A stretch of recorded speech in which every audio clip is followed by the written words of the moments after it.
23 December 1964. Dearest Suzie, we still have not gotten any mail since I last wrote to you, but the prospect looks good for some tomorrow. That would be a good Christmas present for me. I hope that you all had a good Christmas. I am sure that the boys enjoyed themselves. I'm sending you this clipping from the paper because I figured that you would get a kick out of it. This was taken from the Saigon paper. They are all civilians and are not connected with the U.S. at all. The article, from what I have heard, is a plain lie. But of course, you know Bob Scott well enough to know how much he exaggerates. But this article is real proof that you can't believe a lot of what you read. Anyway, Bob is probably on his way back to the States. I guess he somehow broke one of the bones in his back. I'm still not doing much flying. I flew about an hour yesterday, and I guess I won't fly at all today, which doesn't bother me too much. The food up here is a real improvement over what we had at Vin Long. There's a pretty varied menu. For instance, for breakfast, you can have eggs, cream beef, or hot cakes. I have been getting by every morning on cream beef or hot cakes because the only kind of eggs they can get up here are duck eggs, and I just can't make myself eat them. But really, the food is much better. We still don't have any idea how long we will be here. Looks like it might be another month. But, like I said, it is a break. The only bad thing about it is the mail. Well, I guess I will close for now. I love you all and miss you very much.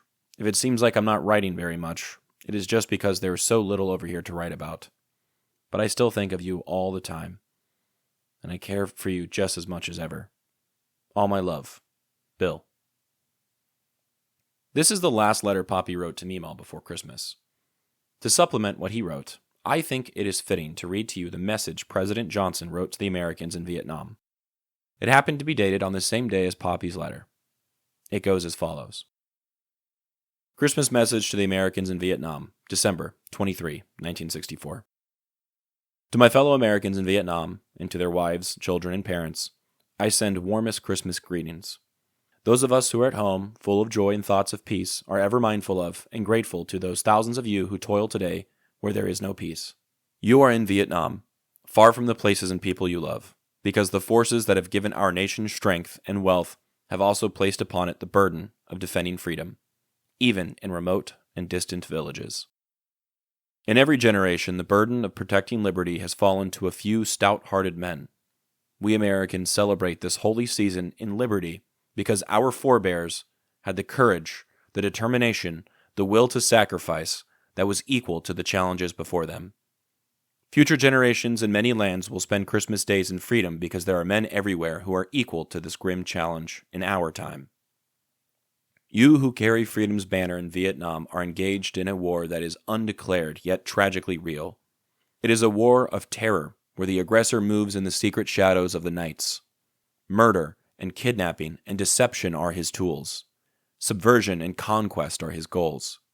It is a war waged with political, social, economic, and psychological weapons as well as guns and bombs. Thus, every American in Vietnam, whether soldier, embassy secretary, or aid official, whether in the jungle, in the mountains, or in the cities, is on the front lines of this struggle. Those of you who are helping the Vietnamese people to defend themselves against this insidious warfare may serve in places with names that ring strange to American ears. Long Cot, Kien Tuong, Bin Ya. But your sacrifices are known and honored in American towns and cities more familiar to you, for you are meeting your country's commitment to a world of justice. All Americans join me in sending thanks, and not at Christmas only, but around the clock and around the year. Lyndon B. Johnson. With that being said, I don't feel like there's much I need to respond to. Instead, if you would indulge me for a moment or two, I'd like to take the time to talk about how much this podcast has meant to me for the past few months. Starting this journey was a dream of mine.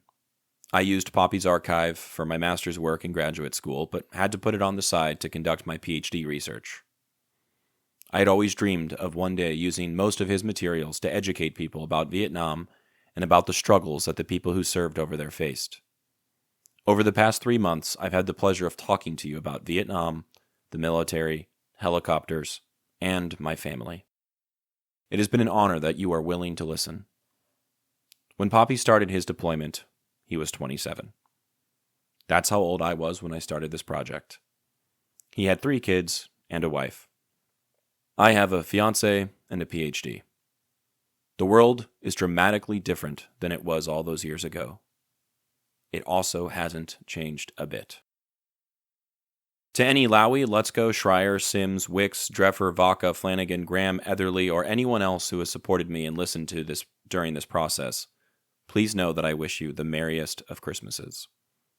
Even if we're not able to spend time together this holiday season, please know that you are in my thoughts, and I love you. I appreciate all you've done for me over the years. The photo I chose for today depicts Popi standing in front of a fountain with 2 of his friends. Presumably, he's on leave. This may be one of the only photos of him from Vietnam where he's smiling. Note how skinny he is. That never changed for the rest of his life. Lucky him.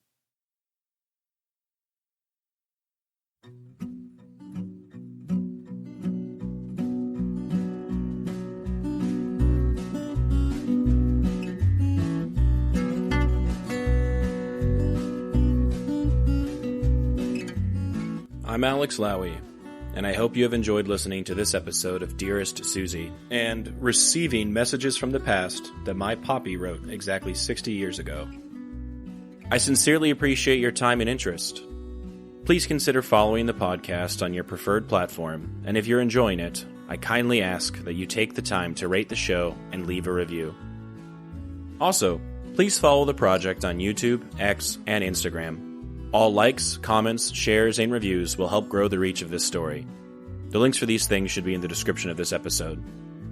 Please feel free to email me at dearestsuziepodcast@gmail.com if you have anything you'd like to say. I'd love to chat or to hear about your stories as well. Thank you for listening, and God bless.